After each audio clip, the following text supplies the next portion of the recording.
video chick giving us the five here. I'll let you guys listen to this. I don't know if you can hear Your show will go live in 5 seconds. 4, 3, 2, 1.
Well, Kufar, Akbar, everybody, welcome to another edition of the Cross and the Crescent discussion group. We are a blog talk radio show that, what do we do here? I had this on the tip of my tongue and I say it every single week. We do something about differentiating the truth between Christianity and Islam, and we do that here every week. I don't know why that didn't flow today. Maybe I need to practice it a couple more years. Uh-oh, I got the look from the Queen. It's like, woohoo. Oh, well. Okay, we are here every Tuesday afternoon at 5 p.m. Central Standard Time, and we are also here every Sunday afternoon at 2 p.m. Central Standard Time. Now, I'm just going to tell you guys right now, I am not right today. I have not been right all day. I was out late last night. And you were rocking and rolling. No. We don't. Oh, okay. All right.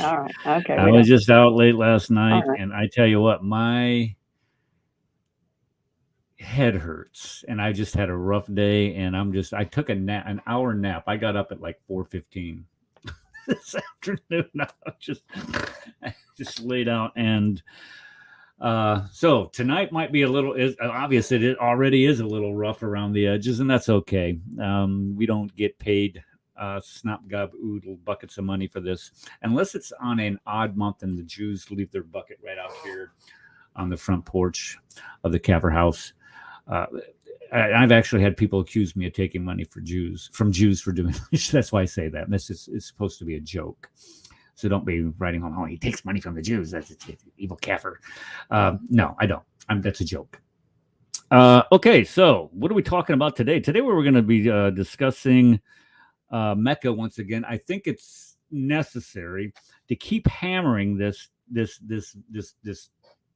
topic home because it's a pillar of Islam. I mean, if you take away the historicity of an ideology and show that it has no history whatsoever, people are going to lose confidence in it and they're going to lose faith in it because it turns out that it's nothing but this just made up story. And that's exactly what we get with Mecca. So what we're going to do today is we're going to go through this Mecca thing here again, just so we remember what we were talking about before. But there's a couple items that I wanted to touch on before we go any further. I just wanted to say thank you to everybody for being all hands on deck on Sunday. That was, what are we doing there, Paul? You got a bag of potato chips in your pocket, or what? trying to get medicine out of. Oh, I'm sorry. That's what I just got back from. Sorry. It sounds like a bag of Ruffles or something. Oh, I wish that's it what was. That's what it sounds like with me, because I have potato chips all over the place, all the Indian all the time. Oh, I wish it was. I just had to go get some meds. Well, okay. So I was saying on Sunday when the channel went down, everybody stayed on. They jumped over to the Facebook. Over to the Facebook page. We had over 52 people listening at one time. And I've never had that many people actively listening at one time on any one given show. And I thought that was pretty amazing. And I know it wasn't me, and I know it wasn't, well, many of us here. It was a combination. I think it's the panel and the guest. And remember, that doesn't necessarily add in your Facebook viewers. And it seemed like many of the 52 went straight to FB, which was kind of cool. Yeah, and they didn't have a problem doing it too. It was just like a seamless transition. So I appreciate everybody doing that. Of course, if you didn't go in and look, obviously the channel's been put back up. But the channel, it took me about 10 minutes to do the appeal and about 45 minutes for them to act on it, put the channel back up.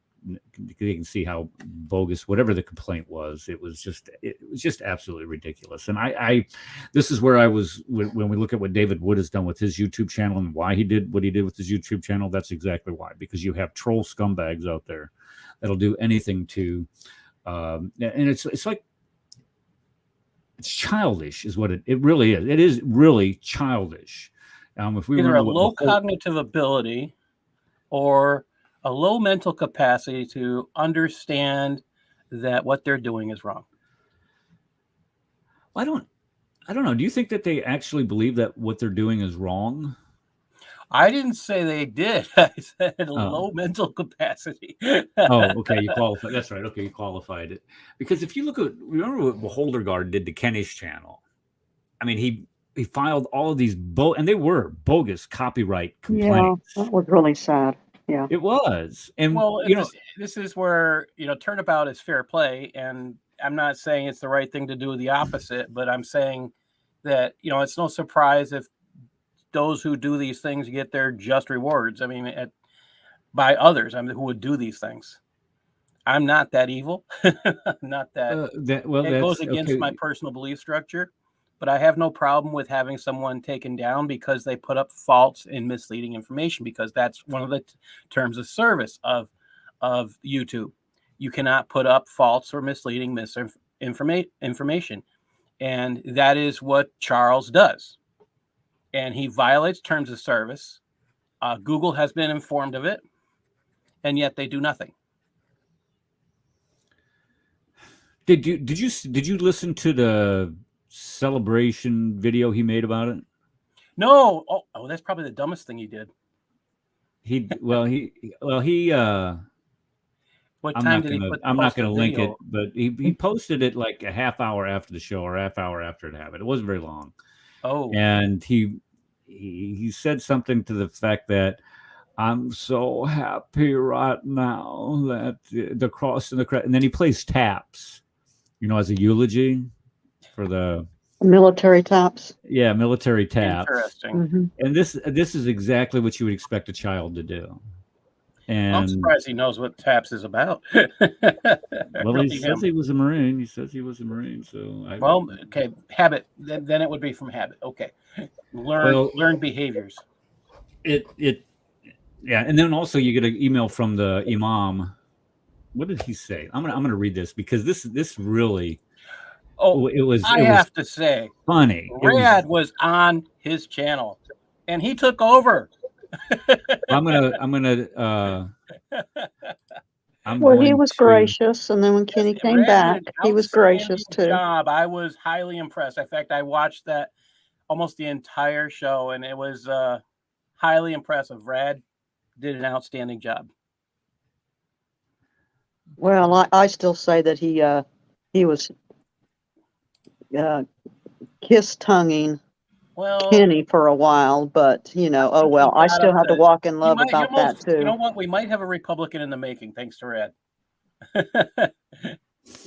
Well, they really need to start voting. I mean, voting Republican, because if I not, was evangelizing for the Republican Party. yeah. So Tonguing, you're a deep tonguing man.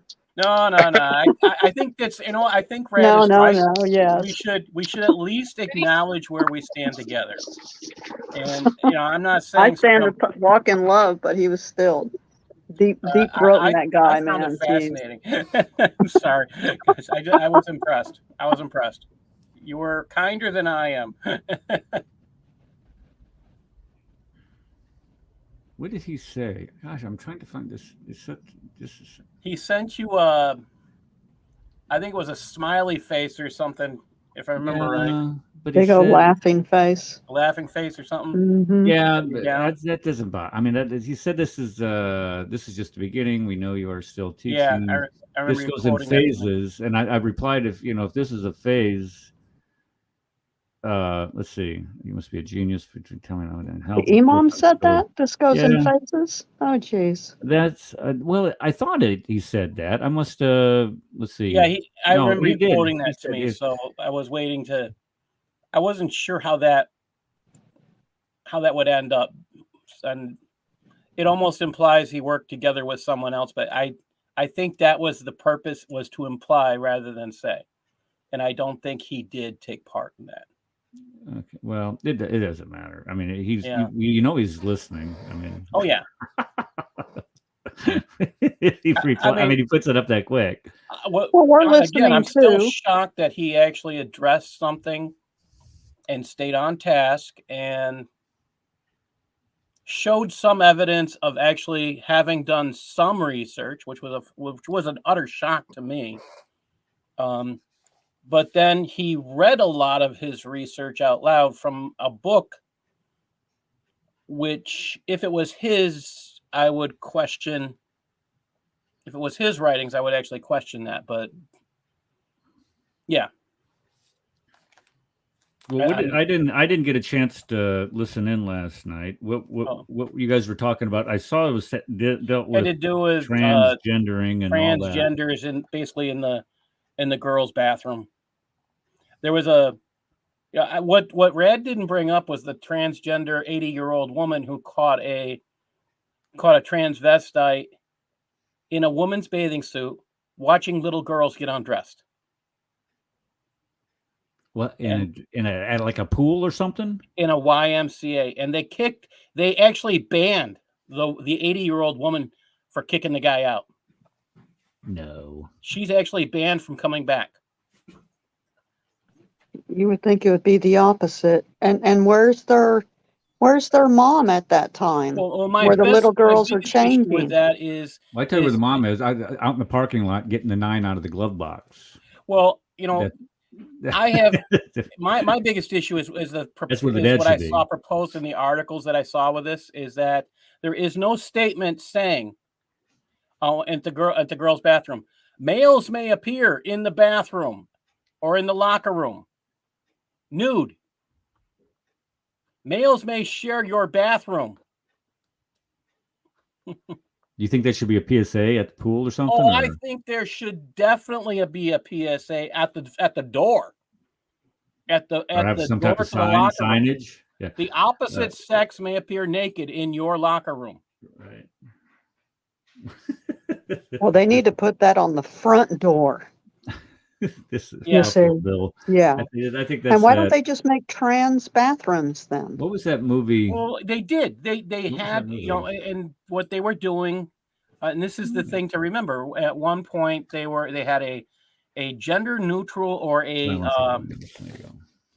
bathroom where, let's say, a father or a mother could take a child, and it was usually a separate one bathroom by itself, and that could have been that would be the acceptable one to use.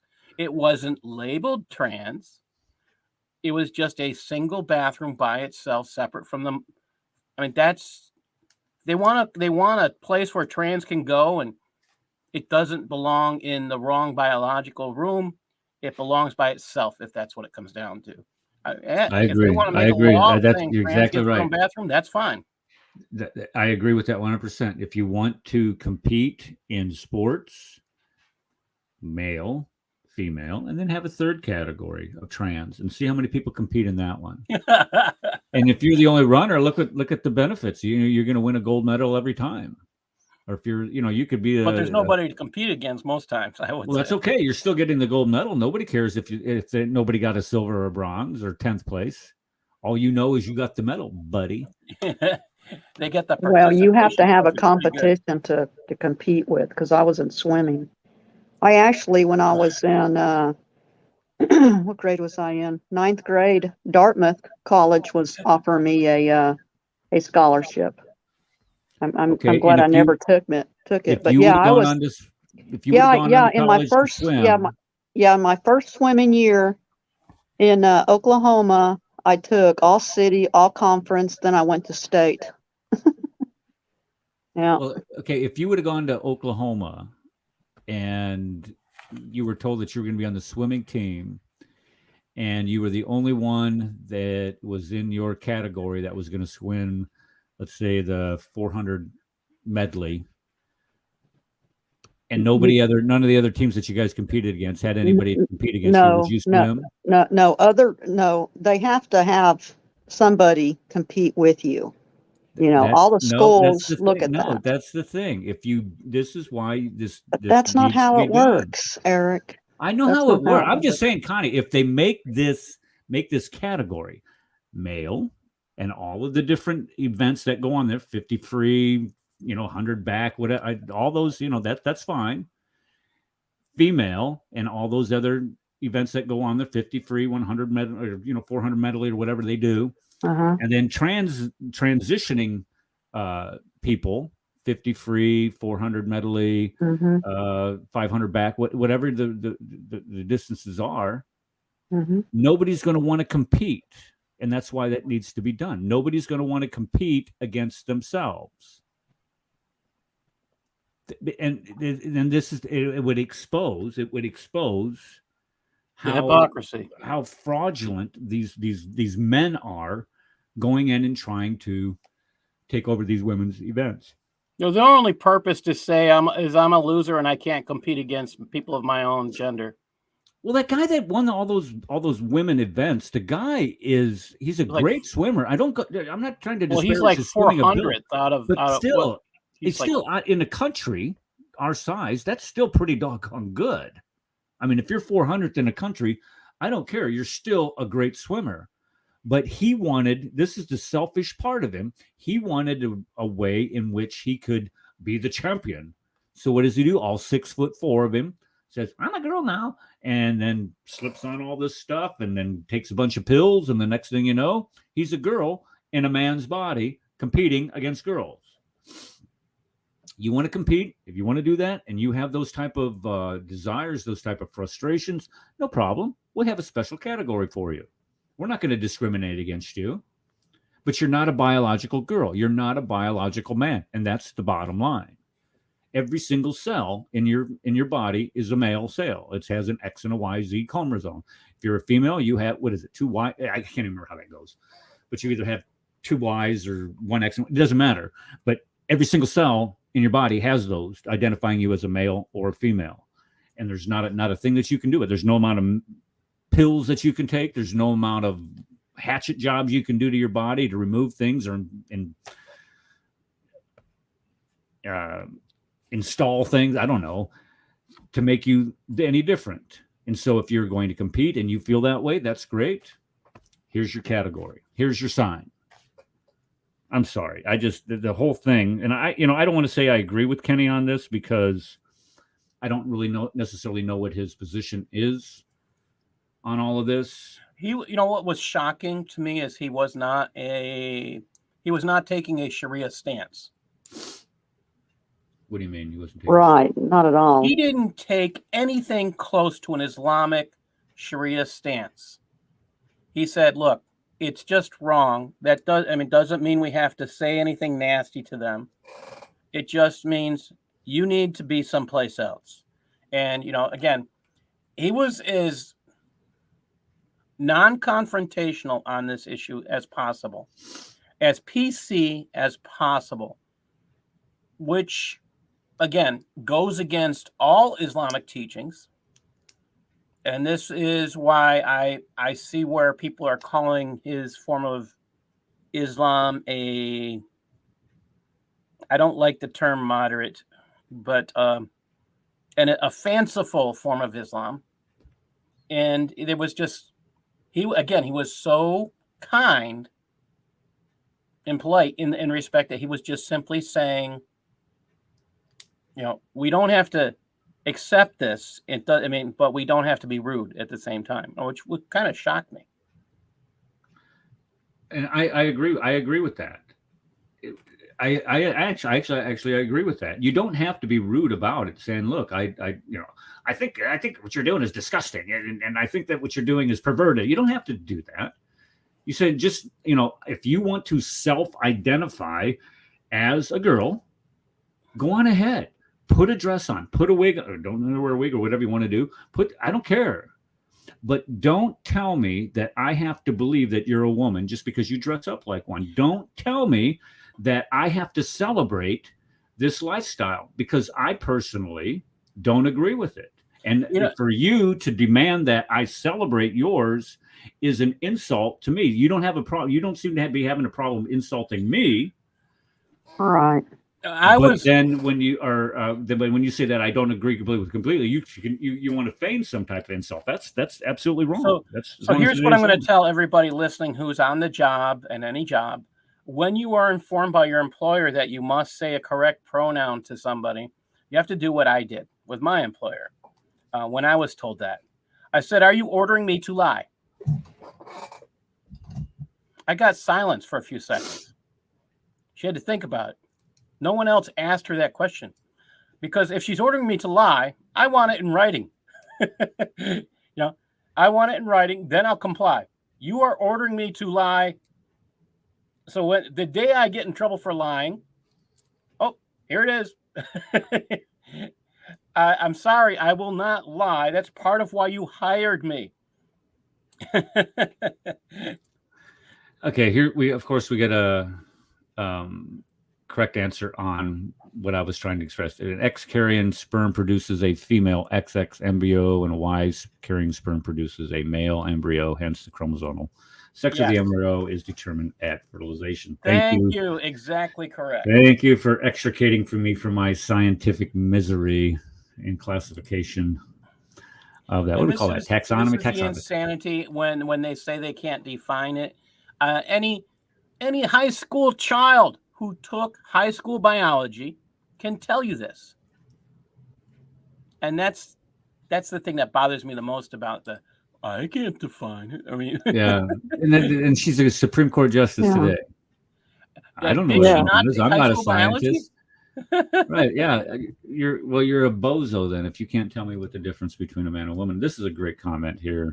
What the motivations why people do this, and this is absolutely right. It's a sexual perversion for men and for women. Well, I'm not a woman, so I wouldn't know, but I could see how it would be a sexual perversion for men to do something like that.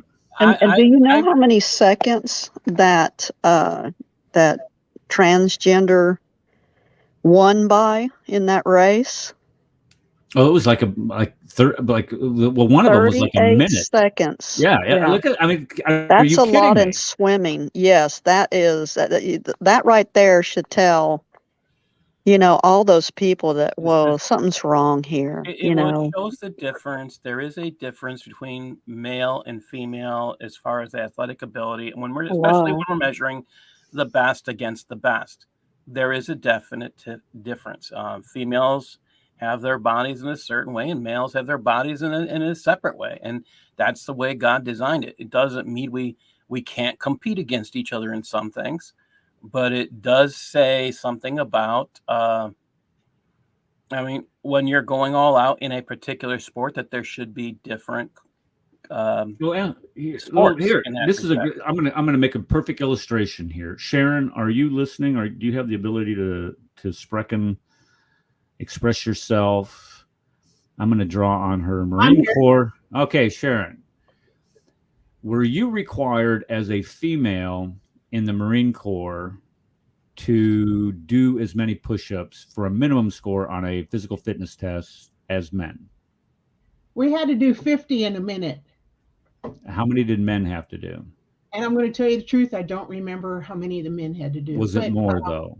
They probably had more. We had to hang for I think it was 60 seconds, but the men had to do pull-ups. Okay. This is when okay. Can I ask how long ago you got out? Because they've changed the physical fitness test almost completely since I retired. Oh, you know something? They changed it actually when I was in. The year that I got out was the year that they changed it. But I don't know if they changed the physical aspects, like the PFTs is what they called it, physical training test. The APFT, Army Physical Fitness Test. We had to, as a male, in order to, the minimum amount of push-ups that you had to do was like 40, 45 in 2 minutes. A female only had to do like 20. And here's the reason. It's not because women are sissies and they can't. It's because they do not have as much upper body strength. I mean, it's just a natural. It's a physical fact. And the same thing is where it's close is on sit-ups, because women have a lower center of gravity, and therefore they're able to do just about as many sit-ups, if not more sit-ups. We didn't have to do push-ups. We didn't have to do push-ups. Okay. Oh wow. Well, we did them all the time. I mean, we had 3 things to do. We had push-ups. Yeah. We had what they called the hang. Right. I've seen that they have that in the Army now too. Oh, okay. Yeah. And then the run, we had to do 1.5 miles in less than I think it was 15 minutes less. Right. 1.5 miles in less than 15 minutes. And the quicker, it depends on how quick you did it in that 15 minutes, whether you got first, second, or third class. And I mean, you know about the scoring. Right. Yeah. You would have a 3-event physical fitness test: push-ups, sit-ups, 2-mile run, and you would be awarded up to 100 points per event. So if you're a man, and it also goes by age too. So if, like, when I first went in order to do max, get a 100 on my push-ups, I'd have to do like 90 push-ups or 85 push-ups. Yeah. And then by the time I retired, it was down to like 70 or so. And the same thing with sit-ups. And then the 2-mile run, when I first went in, I was always a good runner. When I graduated from MP school, my 2-mile run was 10 minutes and 45 seconds. I could fly. Oh, wow. That's and then when I retired, by the time I retired, I was like up to 16 minutes, and I was smoking cigarettes. Let's go for a run, So I could, but the point I'm trying to make is women didn't have to run as fast, and they did not have to do as many push-ups, because the Army recognizes the fact that there are anatomical differences. It's the same thing with height and body or weight. A woman has more, as a percentage, carries naturally more body fat than men do.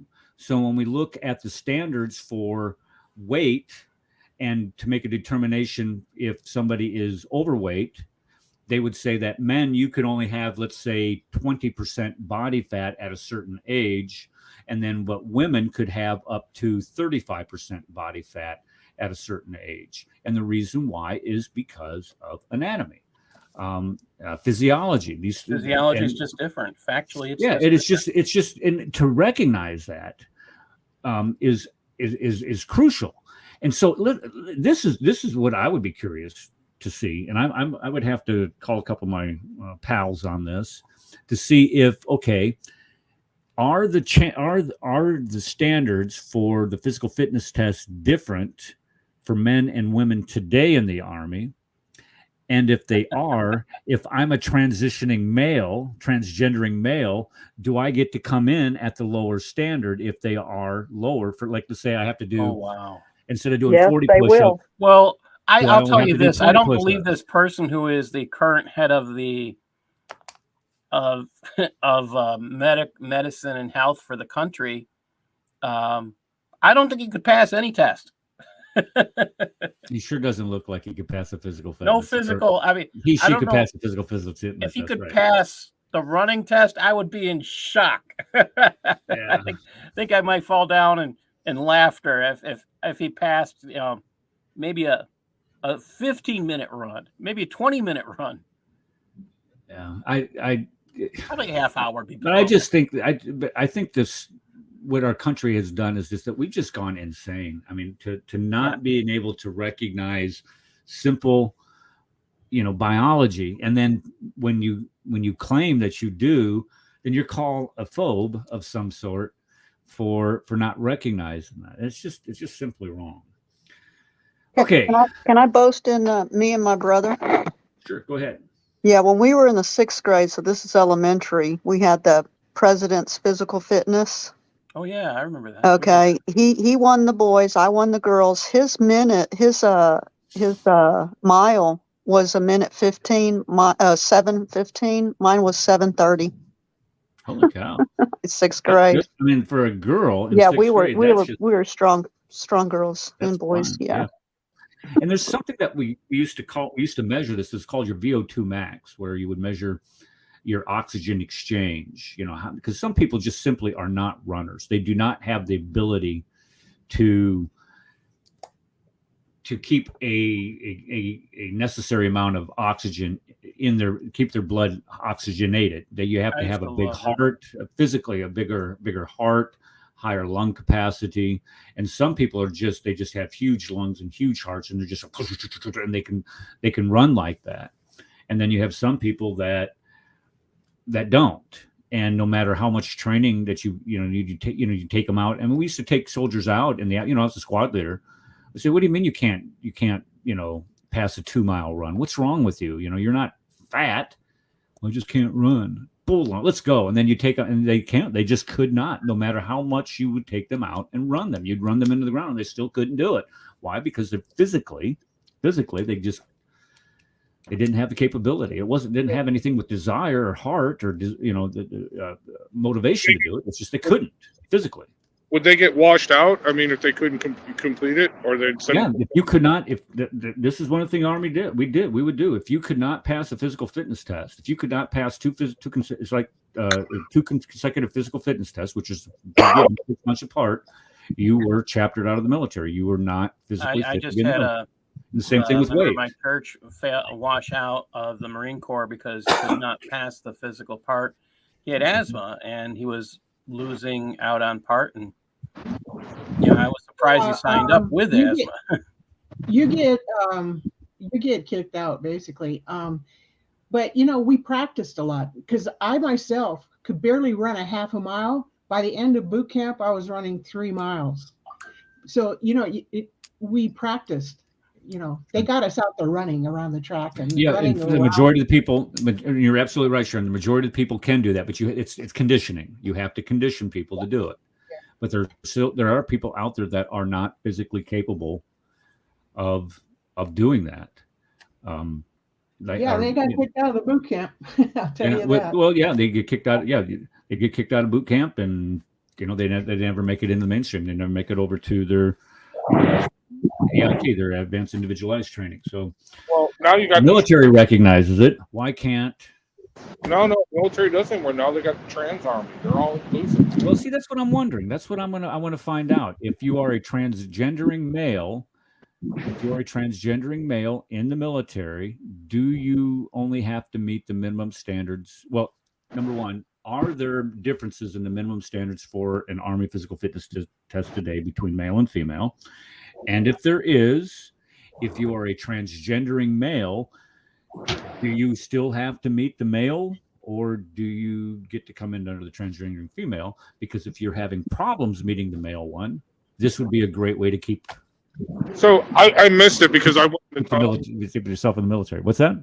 I went in the tunnel. You guys are explaining. She had to do 50 push-ups to make the minimum. What was the male version of that? Like 100, double it, or? No, you're not going to make a male do 100 push-ups in two minutes. No, you're not going to train. You can train people. I mean, when you first go in, I might have been able to do 10 push-ups correctly. I mean, some people can do them, but they don't do them correctly. There's a certain way that you have to do them. You have to lower your entire upper body and push it up. So there was no difference in push-ups between male and female? No, there's no push. No, like women can't go to their knees or any of this stuff that you see on TV or anything like that.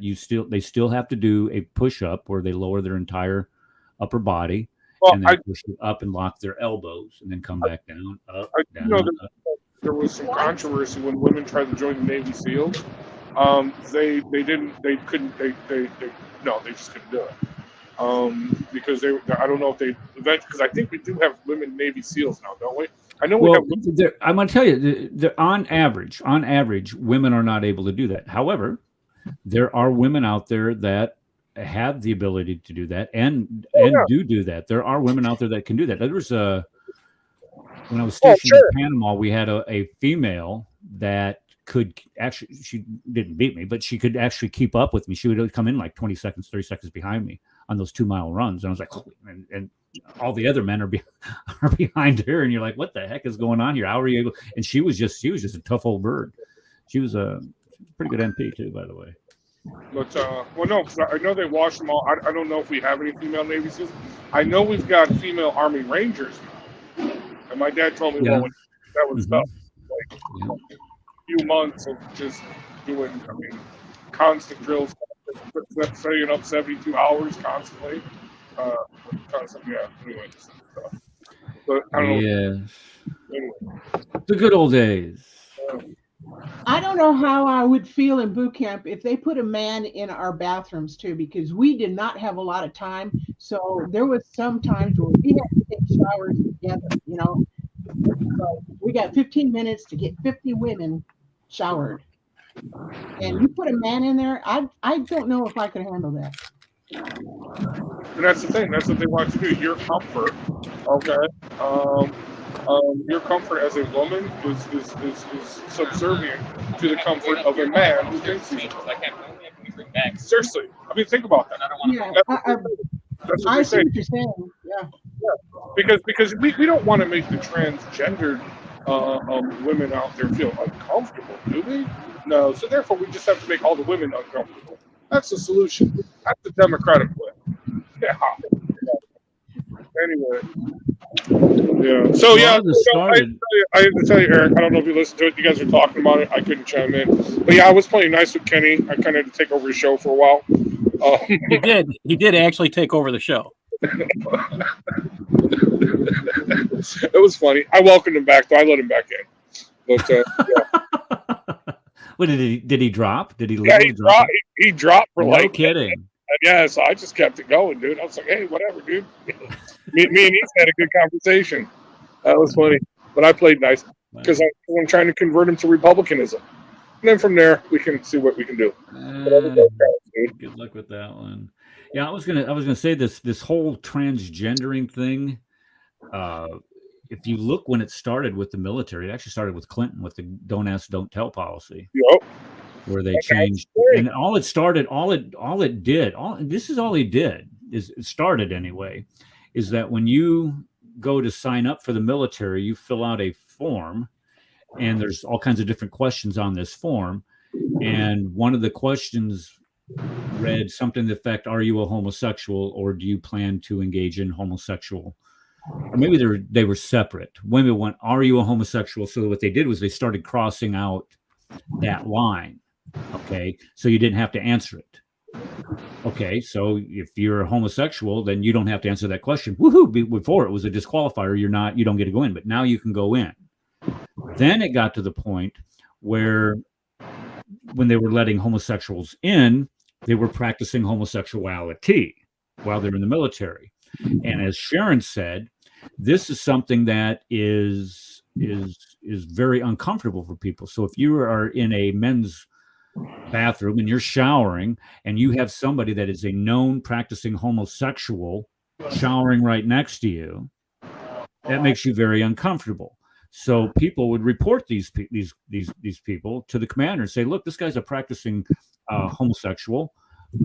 That's against the rules because you can't practice homosexual because it was against the ECMJ to practice homosexuality."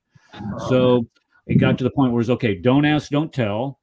and don't pursue them when they're practicing their homosexuality.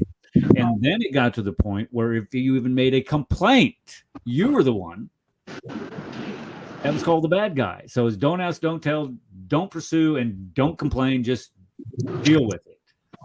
Yep. And for somebody that's a hard charge, a super duper paratrooper, badass, steel-eyed, blue-eyed killer, that's kind of under a bitter pill to swallow. You say, look, no, this is not the way that this is not part of my DNA. This is not part of my being here. If you want him in the military, that's fine. Go have a special bathroom for him. Go have some special barracks for him. But don't have him around me. Well, no. So that's the thing. How it went. And this is what people don't understand. We could send. There's places we could send those guys, and that would be the end. What was that, Paul? There's places we could send them alone, and that would probably be the end of the battle. Oh my gosh! Sending the ISIS, but no, seriously, bro. So that's how it always begins. You think about it. It's just a little bit here, a little bit there. We give up a little bit, and that's not enough. It's not enough that you don't ask, don't tell. Now it's like you said, don't pursue or don't complain or don't report. And then after that, it's like, okay, no, now you got to celebrate. Oh, no, it's then fully accept, and then celebrate it and say that this is a good thing. And if you think about going to the Bible, okay, what was it? Okay, it was just a bite of the fruit. That's all they had to do. You know what I mean? Don't take a bite of the forbidden fruit. And then, it was the serpent just whispering in your ear, oh, come on. He really didn't say that. No, you can take you can take a bite of this fruit. Go ahead. And it's a little bit, and that sin, it consumes you. Okay, and it takes over, and that's the thing. Well, there are plenty of phrases out there. The camel enters through the tent of his nose. Things like that. And that's what we've got. That's where we're at now. We have to accept this as normal. Not only is normal, but something to be celebrated, something that is okay, not just okay, but something that is praiseworthy, something that is brave, so brave. You know what I mean? They're so brave, to come out who they want to pretend to be, and you have to accept this, and that's and that's the shame of the thing, dude. And that's the key thing. You just said the key thing. You have to. Right. Accept it. You have to celebrate it. And I, for one, am willing to work with anyone against this. Just like I'm willing to work with anyone against abortion. We cannot be limited. Oh, okay, well, he's a Muslim. So what? We can still work against this and say, no, this is wrong. This transgender is wrong. This abortion is wrong. We can still sit there and vote on the same things. Okay, we can still sit there and protest on the same things. We can sit there and still say, hey, this is still, wrong. And true, we got disagreements on other stuff, true. And, in other parts, you know what I mean? You can, if you get the caliphate, you're going to chop my head off, and I'm going to be against that, obviously. But no, I mean, seriously, we've got to look past. I mean, this dude, I am sorry. This election coming up in a couple months is too big to squander a single vote. If we can get just one person to vote, a Republican that wouldn't either vote normally or would vote Democrat, I'm sorry, it's going to make a difference, and we have to focus on that. Okay, 100%. Because I mean, look what they did. They just did with Trump. I'm sorry, love Trump, hate Trump, whatever, disagree with Trump, think he's a crook, think he's all kinds of horrible things. But what they just did was completely and totally wrong. It crossed. If they can do that to the president of the United States, think of what they can do to you. That's how dangerous that is. No, that was a demonstration of that. That's exactly what that was. Actually, I would say it's sort of the opposite. They've already been doing that to us. Now they are so confident they can actually do it to the president of the United States. But I also think that if I was Trump, I mean, Trump has always been a step ahead of the game. Mm-hmm. So I also have had some questions about, has he set them up for this? Actually, the article that this is all based on, mm-hmm. There's an article from February. I have this on my I have this. I posted in my Facebook.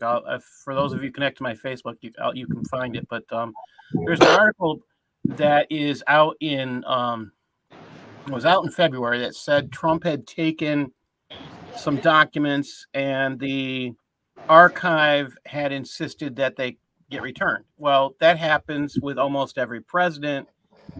You can find that documented. It is actually documented. Obama did that. I mean, these are actual documented things that actually happened. Oh yeah.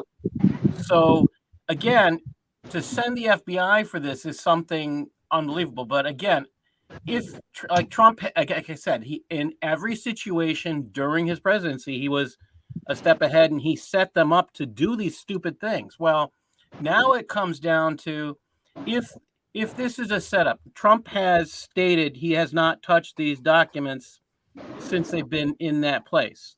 Since they were, he didn't touch them when they were removed. He didn't select them. Again, which makes total sense to me because there's too much, and these are supposed to be personal documents. Well, if that's the case, can he be blamed for what's there? There's a lot of questions there. I'm not going to say that he hasn't, but what I think is actually possible that he has done is put in evidence there of Hillary's seditious conspiracy, evidence of Pencilneck's seditious conspiracy, evidence of Pelosi's seditious conspiracy, and you could probably include Biden, but I don't know that he's actually capable of that anymore. I don't think he could legally be charged. Okay, so what's the motivation? What is the exact charge? I mean, if you were going to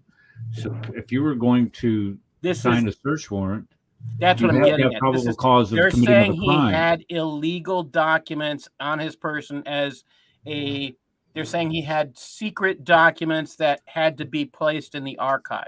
Okay, all right. Now, hold on just a second now.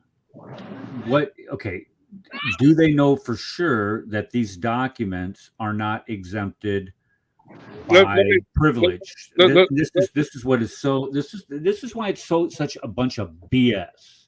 I mean, let's just call it for what this is. This is the biggest bunch of crap. Anybody can take. Go ahead, Red. I just. Okay. Well, let me chime in this because I have a little more color, a little more information, and this because I was listening to a bunch of stuff at work today from Michael Knowles and a couple. I need a job like that where I can sit there and listen to. I'm kidding. Go ahead. I was doing a different job. I couldn't today. Well, anyway, yeah. Well, I was put on network configuration, so that's pretty easy. But anyway, that's beside the point. Anyway, so no, so Michael Knowles had on this, and I haven't researched this yet. I haven't verified, but Michael Knowles had on that there is an account on, it was either Twitter or Instagram, that a few days ago, before this happened, it had a meme, and I guess this account is linked to Trump somehow, or it's one of his supporters, or one of the persons in the know. But he had a meme of Trump at one of his rallies, mega rally. He was wearing the presidential hat, but it had the date on it, 8/8. Okay, all right, which is the same day that they just did the raid, right? Okay, so it had 8/8 on there, and I forgot what the caption was, but it basically was saying, things are going to change or something like that. Okay, so this could mean that actually Trump or this person, they knew, okay, that this raid was coming down. Now, as far as what the alleged thing is, we don't know for sure yet because they haven't released the warrant. And a bunch of the lefties are saying, well, Trump has a copy of the warrant, he can release it. That's not necessarily true because they can do it's a secret warrant. You cannot comment on this legally. Otherwise, then we will charge you. Yeah, okay, no. This is what my I've been talking with leaders in my local Patriots group about this. I said, I think this gives Trump cause to expose everything. Right. Now, I do want to comment on that because I think what you're saying, Paul, is true in a way, but I honestly think it's something more sinister than that. I actually think Trump had in his possession everything that you just said, and they want that back. Okay? They want, and then Biden declares it classified because. No, seriously, think about this. This is what is so foul about this. Okay, everything in the president's possession any documents are classified until the president of the United States of America says it's not classified. That's exactly it. Correct. He's the only one that can do that. Okay? So, yes, and it is a normal thing. Now, Trump doesn't pack up these documents. No president does. They're the president. You know what I mean? Somebody else is doing the packing. You know what I mean? He's not touching the box. He's like, yeah, I'm out here. I'm going to take my toothbrush and that's it. You know what I mean? Okay, we're getting out of here. Okay? No, so whatever was in the possession, whatever they're looking for is bad against them, and they want to seal that up. They don't want that to get out. Now, here's the thing.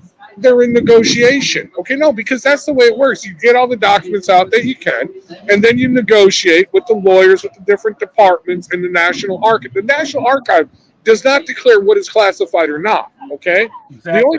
The only thing the National Archive is the repository. So you're negotiating with the current president and the various departments. Okay, what can we put in the National Archive? What's the classification going to be? Okay, that's all you're doing, and that's what they were doing. What was the National Archive that has nothing to do with classification? The National Archive said we believe allegedly, okay, that the president is holding back, and he's holding back classified documents.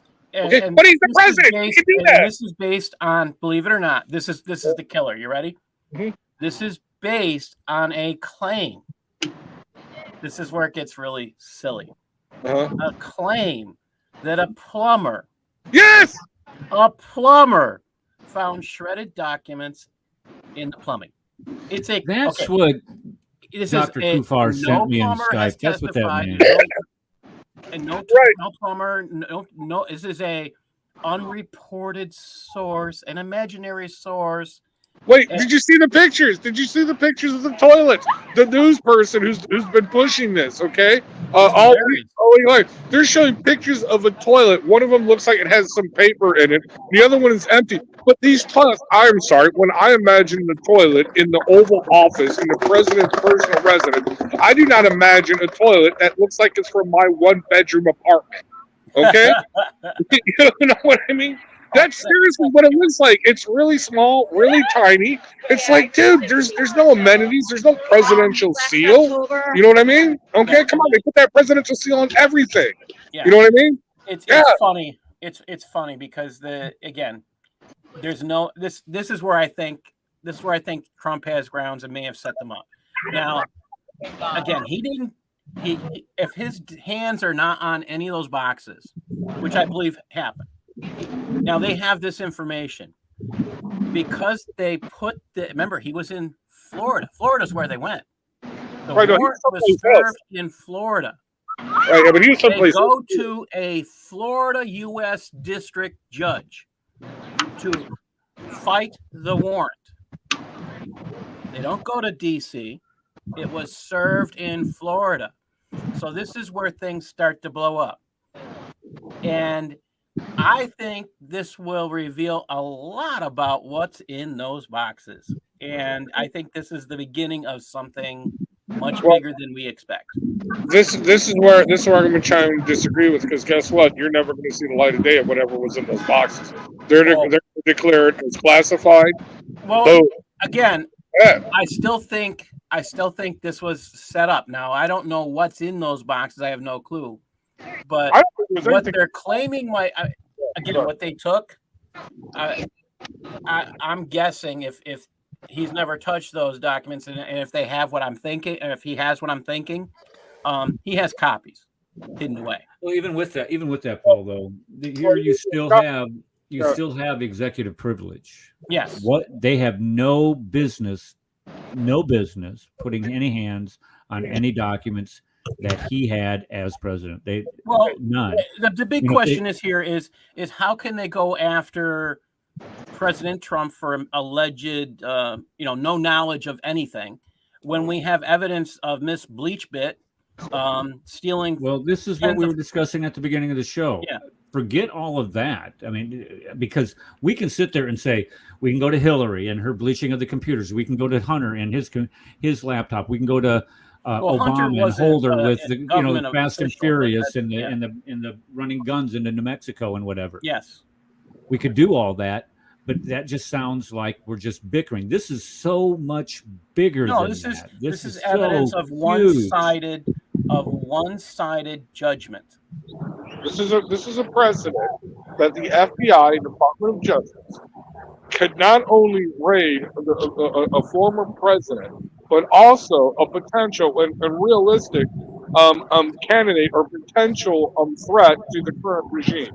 This Yes. is Banana Republic shit. Okay, this is straight out of the Banana Republic handbook, and that's how clear this is. And I am telling you this right now. And this is the thing that pisses me off.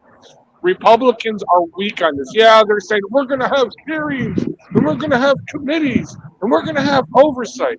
No, unless we start playing by the Democrat playbook, by their rules. Okay, they're just going to do it again and again and again and again.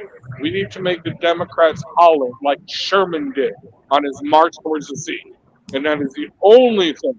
Once they holler and cry foul, and we say, and we're going to do it again, and we're going to do it again until you say enough of this, and we're not going to do it again. There has to be prosecution. In the long run, there absolutely must be prosecution of Pencil Neck. There must be prosecution, at the very least, of the Russia conspirators, Well, see, those this is seditious where conspirators. You're demanding. Okay, see, this is where it leads to, though. You're demanding that pound of flesh. What they did. No. I'm not demanding a pound of flesh. We have evidence. We have evidence that this was a hoax. We know who is behind it. By law, this is where I'm getting at. By law, the FBI should be charging those people that we have evidence who were the conspirators. That's the law, and that includes Hillary. That includes Pencil Neck, and that includes another. I completely agree with you. I completely agree with you. But by doing that, what you're doing is you're setting a precedent to say, okay, well, they did this to Trump. So it's the law. Well, hold on a second. When they did this to Trump, now it gives us that green light to go in and go after Hillary, which gives us the green light to go after Hunter, which gives us the green light to go after Holder. But then who's the next president? So let's say, again, let's say I'm whoever. Looking at it as this is what they've set. I look at this as a setup to allow a number of things to happen and to reveal stuff. I mean, I think if that's what it is, again, I see this as a possible setup to cause this. That's what I think. That's what I think it is, because when you start down this road, there's no turning back. Yes, that's what I'm getting at, and that's why it's dangerous. It's the same thing with, and John and I were talking about this before the show. We were saying, hey, look, how do you get a society so uncomfortable? I mean, if you make them so uncomfortable, so angry, where they're going to want to rise up and start shooting back, and they're saying, well, wait a second, you can't have those guns. And we told everybody all along that this is what was going to happen. You people that are unpatriotic and exercising your patriotic duty, you're so mad that we're doing this to what you're the guy that we stole the presidency from. How dare you? So they're going to take everybody's guns away. I don't take everybody's guns away, take away the rights away, then they justify it, and the next thing you know, it's kaput. I'm sorry, I don't see this as a gun issue at all. What I do see is I wouldn't be surprised if millions of patriots showed up, and instead of surrounding the White House, surrounded the DOJ and the FBI HQ, and doing something like a sit-in. And Antifa can't sit. All right, so you sit on the street, you sit on the sidewalks, and you sit there, and we're talking millions of patriots, and the only ones who are being violent. Everybody turns, all the patriots turn and say Antifa. I mean, it's that simple. Okay, so a couple things. Let me just comment on that. Well, first of all, Paul, who you calling Pencil Neck? I'm just curious. Mr. Shit. Oh, that's what I was going to say. Adam Shit. Okay, yes, I'm pronouncing his name right. It's Adam Shit. Don't make fun of my Chicagoese. Anyway, okay, that's what I figured. This chinless dude. Anyway, no. Okay. The only thing is, well, no, actually, like I said, Michael Knowles had a good thing, that there are 4 theories. I think he went over a couple things. Number 2, the second one was that they are trying to disqualify Trump from running. Okay. That is their goal. Yes. Okay, that is their goal. But number 4 was, because remember, they are funding the Democrats in certain situations, are actually funding candidates that Trump has endorsed. So therefore, they can say, okay, this is the least likely, this is the most beatable candidate because he's Trump endorsed. So therefore, we can just keep pointing that he's Trump endorsed. Okay? You know what I mean? No, they did. Like our guy that's running for governor here in Illinois, that won the primary, he was Trump endorsed, and he got millions of dollars from the Democratic Party. Even our current fat ass Pritzker, he actually donated to his campaign. It's a hysterical thing. Anyway, that's beside the point. Okay, so you got that happening. So they're actually playing the 3D chess where they're saying actually, and Democrats are shocked at this. How can you be spending our donor money to fund a radical Republican conspiracy theorist, election denier, hoaxer, whatever, blah blah blah? Okay, but the strategists are okay. We get this guy to win their primary, and then we can easily defeat him in the general election. We'll have to see if that's going to work out. It does look like it's going to work out in Pennsylvania, unfortunately, with Dr. Oz. And we're going to have to see how it's going to have to work out in Georgia. That's the big one. And Arizona was a big mistake for anybody to stand behind. It was, yeah, it was. But no, we had that one woman. She was solid. She was gold. She should have got it. And then you had the other guy that actually beat her out. He had more. But yeah, no. So the Republicans basically gave up Pennsylvania, yes, which they should have. Yeah. Anyway, so getting back to this, I think it is both number 2 and number 4. 1, okay, they do this. They discredit him. Trump can't win. Okay, or Trump can't run, or Trump can't win. It's a victory. Or 2, or number 4, okay, they actually get it to the point where he's totally discredited. Even if he does run, he's still not going to win. So I think it's both number 2 and number 4. What the Democrats are strategizing about this. Now again, on these documents, they've got control of these documents. So now guess what? Now they're top secret. Nobody will ever see them for the light of day for the next 100 years. Okay, whatever. Okay, all right. Either way, so we're never going to know what was in these documents. To answer Eric's part, he said, "Well, I'm sure he made copies." Okay, so what if he made copies? Then he has broken the law. You know what I mean? Then they can actually. No, it's only again. It's if their copies made, and the claim is that their claim their federal government's claim. Oh, I gotta go. I gotta go for real quick. The federal government's claim is that he has top secret documents that do not, by law, cannot be removed. I mean, there's a certain level of clearance he's not allowed to have. As President of the United States of America, right? Yeah, no. There's a certain level of clearance. That's what it comes down to. If that's the case, here's the other thing that they'd have to prove, which could be humorous. Could they prove that where they're keeping these documents is safer than where Trump had them? Exactly right. That could be extremely humorous, because my bet is, from what I understand, they can't prove that. Well, I have to leave because I promised I would be with somebody else at 7. God bless y'all. All right, Paul. Thanks for coming, brother. Yeah. Well, so anyway, getting back to this, Eric, and I do want to address this about the dangerous precedent. Dangerous precedent has already been set. Okay? No, I am sorry. We need to start playing by the Democratic playbook. We need to punish these people. Well, no, I mean, full out, balls to the wall. That's it, dude. You are going down. We are going to scorch earth. Scorch earth. We are going to destroy you until the Democrats, the leadership in the Democrats finally says, "Uncle, enough. We're sorry we did this," and apologize to the American people. I mean, here's what they did, dude. Let's recap. It started out with Hillary, okay? And the fake, a lot of people forget about this. It started out with the fake Alpha Bank server. They knew this was fake. They completely knew this story was fake. We have it testified under oath in the only trial so far of her campaign manager saying Hillary gave the green light to release this fake story to the media. The same day that this happened, or the day before this happened, her lawyer shows up at the FBI office, where he actually has an office too. Go figure. He actually has a key card to the FBI, the most secure place in the world, supposedly. Okay? He goes in there. He's like, "Yeah, I'm here. I got some information to give to you. You know that Trump has a secret server that's communicating with the Alpha Bank server. in Russia, which I guess is some big bank that was, really crooked, money laundering kind of stuff, whatever. And he testifies, well, he signs an affidavit under oath that no, he's not representing any political candidate. He's just there as a concerned citizen. And mysteriously on that same day, he was there at the FBI headquarters for 3 hours. He charges the Hillary campaign for his services for 3 hours. Okay? All right? The FBI agent that reviewed this alleged information said this is complete. No, he actually questioned. Under oath, he questioned the person's competency in operating a computer because his research into this was so horrid. Okay?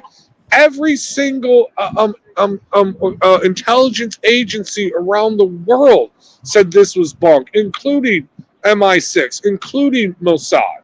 Okay? They all said this is crazy. Even German intelligence, everybody said this did not happen. Then all of a sudden they hired this former disgraced MI6 former spy. He had 7 years under his belt. At the time, he still had clearance because he was released on good standing. Although everybody is now saying, we all testified that this man is untruthful and a liar. Okay, do not trust him. Okay? Well, anyway, he makes up the Steele dossier. 2 people have testified under oath that they made it up in a bar in Ukraine on a bar napkin. I am not making this up. On a bar napkin. The most salacious stuff, which was easily verifiable. For instance, the media would come out and they would say, well, a lot of this has been collaborated. What's been collaborated? There's a person named Donald Trump and a person named Putin. And there's actually a city called Leningrad in Russia. So that's verified, right?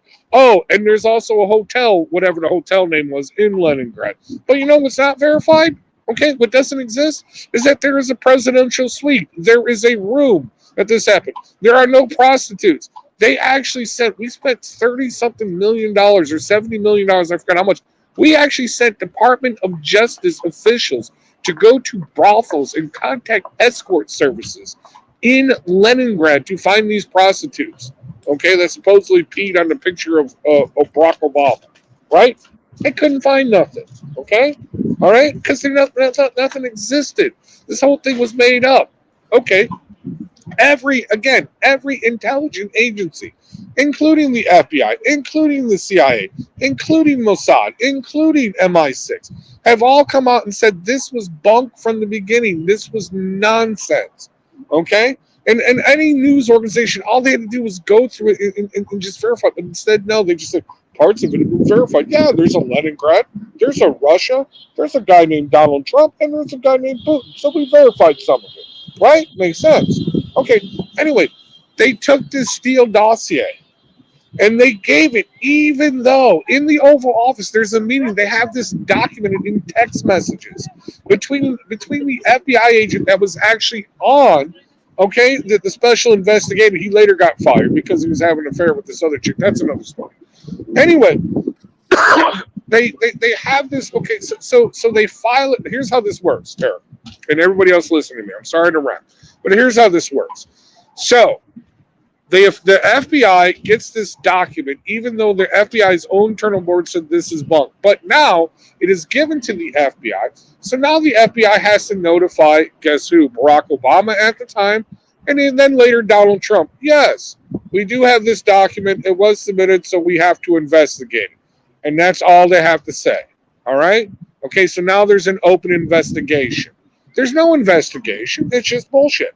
They just sit on this document, okay? They don't do nothing with it. So they let the press stew on it. Oh, the FBI confirms that there is an open investigation on the Steele dossier. FBI confirms that they notified Barack Obama and President Trump that they are actively investigating this. There's no investigation, okay? Then what they did was, okay, they had this guy. Oh, they went after everybody else, everybody around him. What they did was they used the Steele dossier. They went to the FISA court, okay, the super secret court, and they testified under oath that they found this document to be true, and the person who compiled this Daniel Steele guy, whatever his name is, to be truthful and honest, even though they had own internal documents from every intelligence agency around the world that said, no, this man's a liar, including MI6. This man is a liar, okay, and he is not to be trusted. They actually took a CIA memo in one of the guys, what's his name, Carter Page, okay, who was a CIA asset, okay, at the time against Russia. They actually contacted the CIA. The CIA said, yeah, no, he's one of our assets. Leave him alone, okay? He's doing his job, right? This guy took this CIA document, okay, this official document, and changed it to say, no, he is not a CIA asset, and submitted that to the FISA court as truthful, as honest. And they kept repeating the lie to keep getting these warrants 7 times on several different instances. None of them have been punished. As a matter of fact, the one guy that they did punish, the one that actually perjured himself, guess what? He got reinstated. He got $7 million under Garland. Garland said, yeah, there's no reason to believe that he should have been fired. So, yeah, he gets a severance package, and he gets, loss of income for this. I'm serious. This is the level of this corruption. And I'm sorry, if these people are not punished, then there is no justice. So that's why I'm saying we got to come back. The Republicans better come back hard, and no committees, no hearings,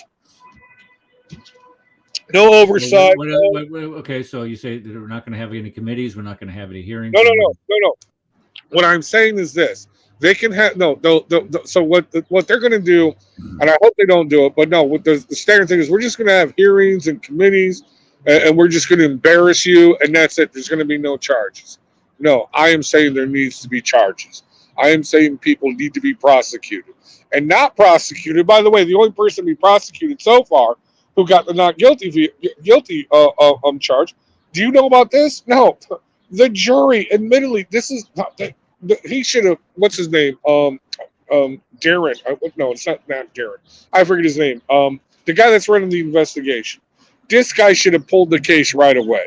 Because first of all, it was a Obama appointed judge, okay? But the jury, they had 3 people on the jury that were not just active supporters of Hillary Clinton, but major donors of Hillary Clinton. Not only that, but one of them actually worked on Hillary Clinton's campaign, okay? Not only that, but one of the jurors, actually their daughter, okay, all right, played some team sports with the accused, okay.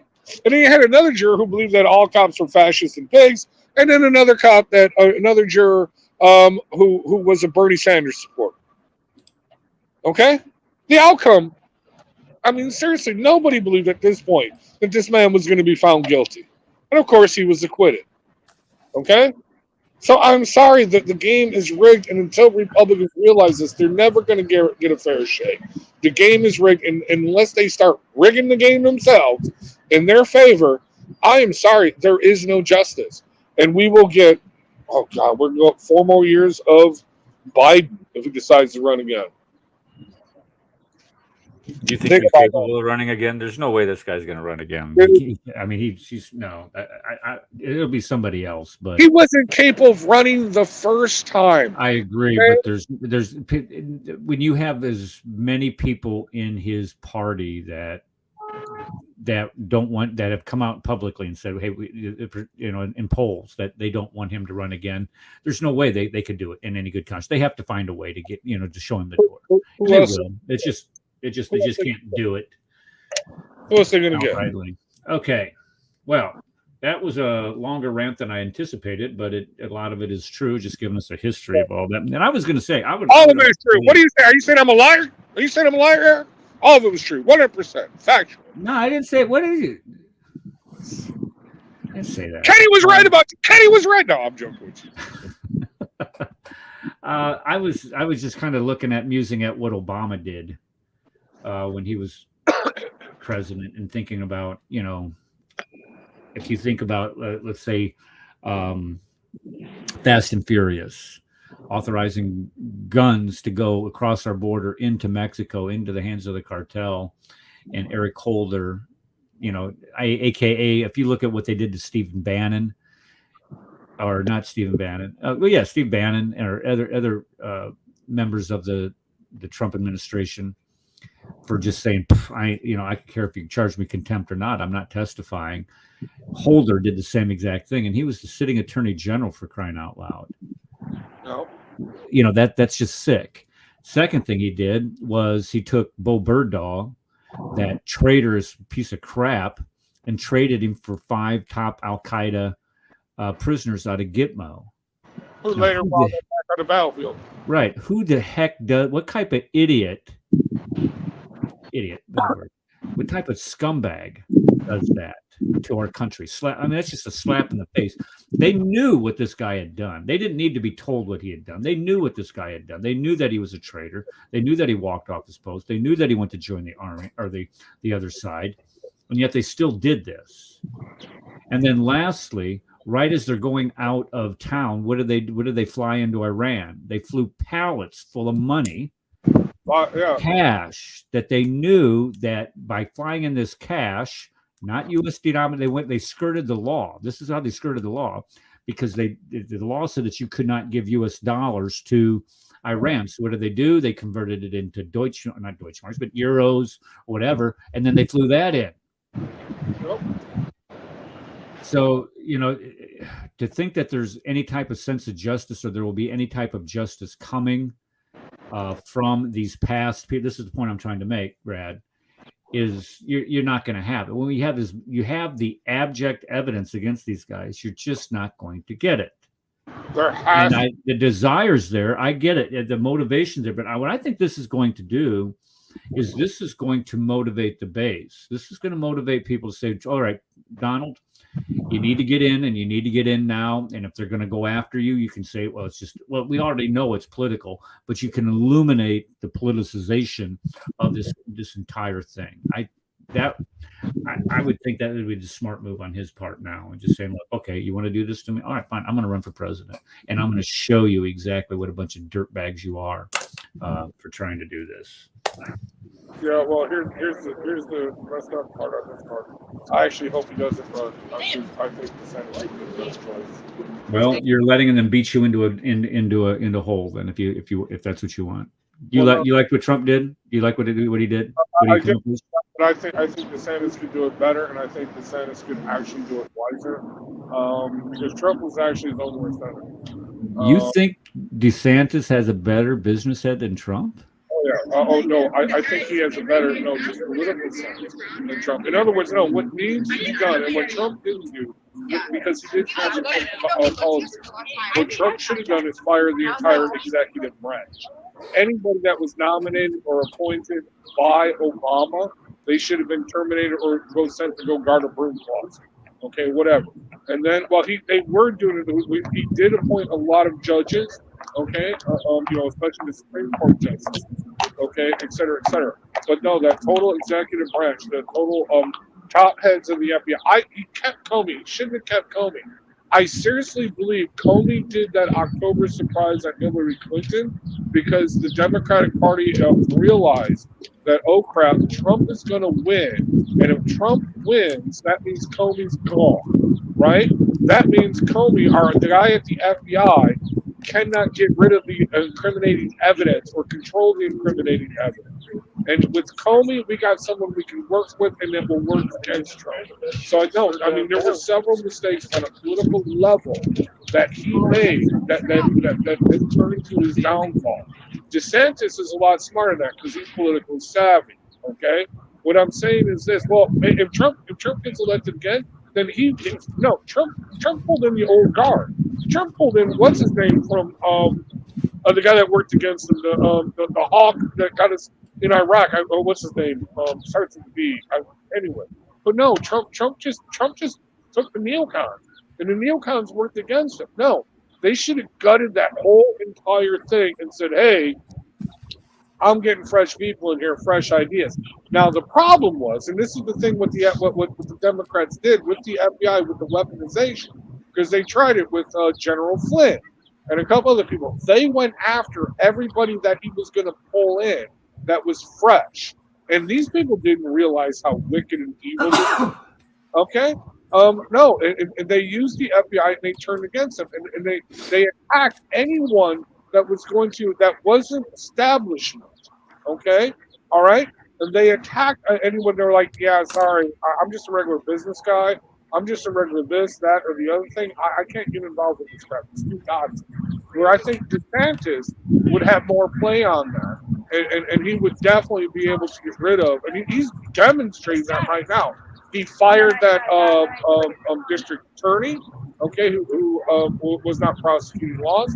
I mean, he's demonstrating that, yes, he can clean the swamp, and that's what needs to be done. In other words, I'm saying Trump showed us the way. Trump exposed it, but we need someone that's like an Elliot Ness, someone that's a little No. Leave DeSantis in Florida. Give him 2028. 24, 28 will be Trump. Let Trump do what he was supposed to do, and then let DeSantis come in for another 8 years. Okay. But I don't think Trump can do it. That's the thing. Why not? Well, I think he learned his lesson. Well, hopefully he did, but can he get the support to do it?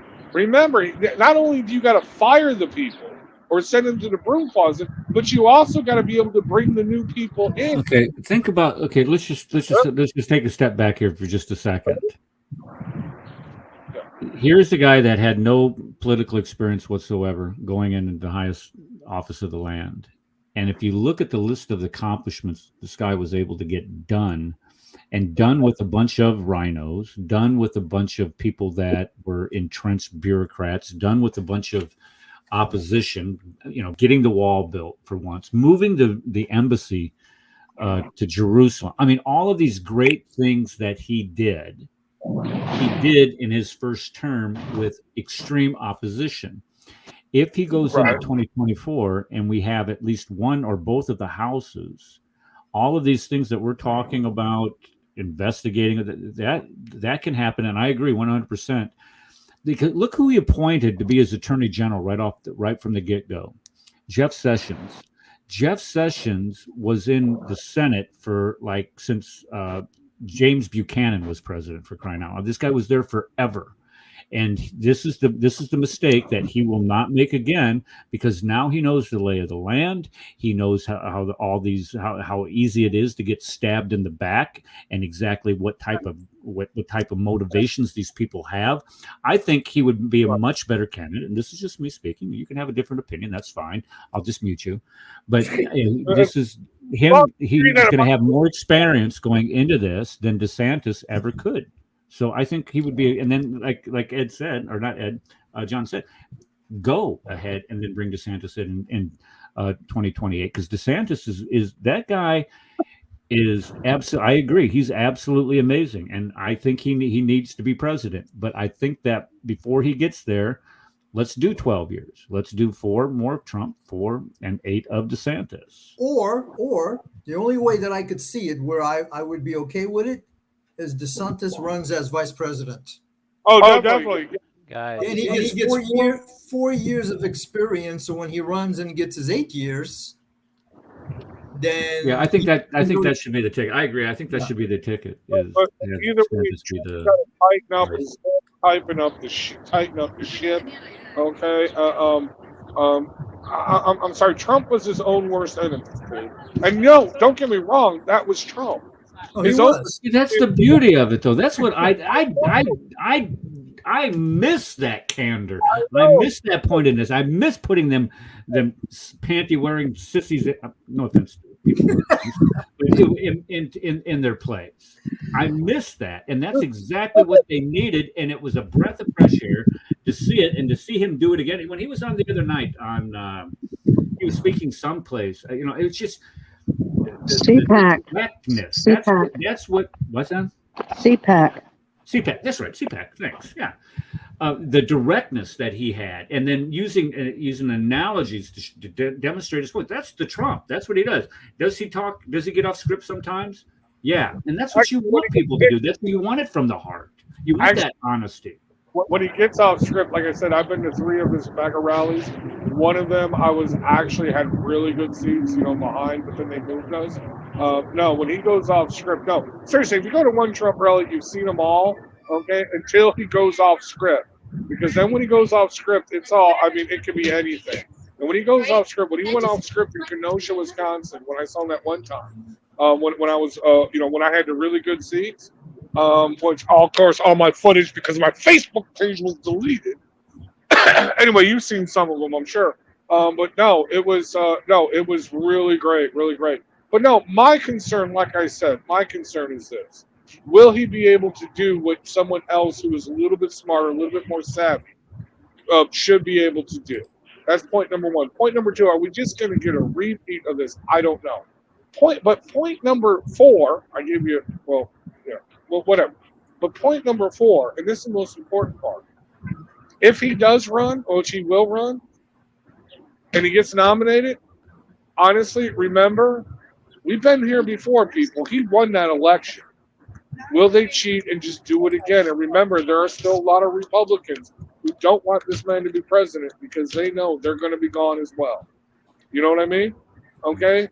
That's the thing. I mean, you got to look at it from a realistic perspective. I'm sorry, he won that freaking election.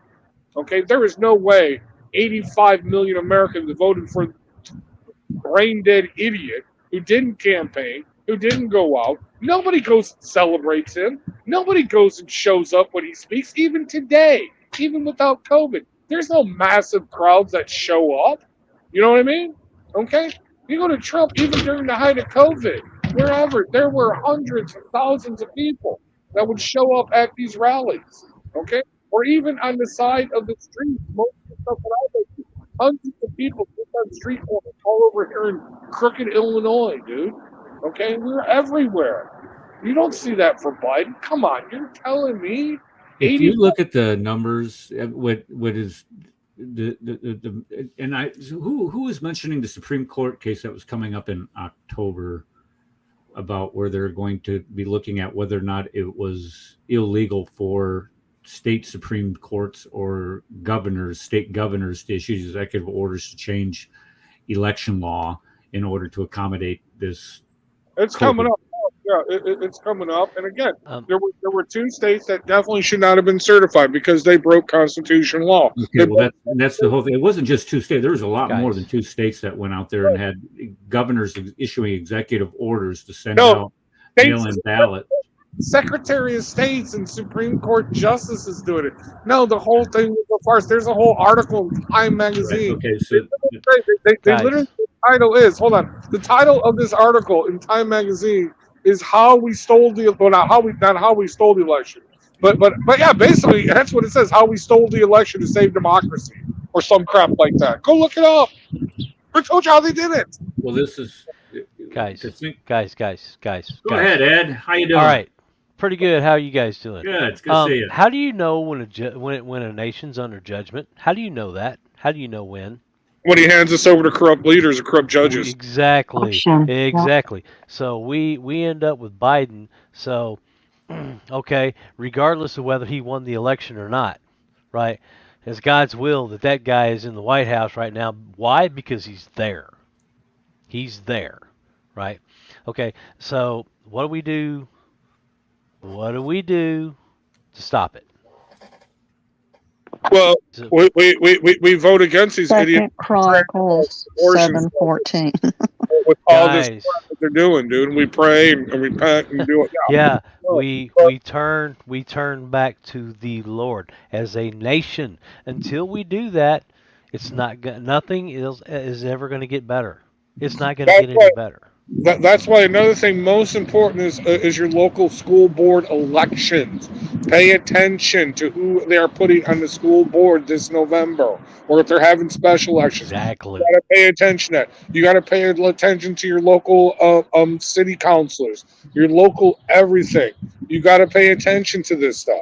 Okay. Do you guys realize how many Muslims have been running for office in our country? Do you guys know how many and are in office? Do you know?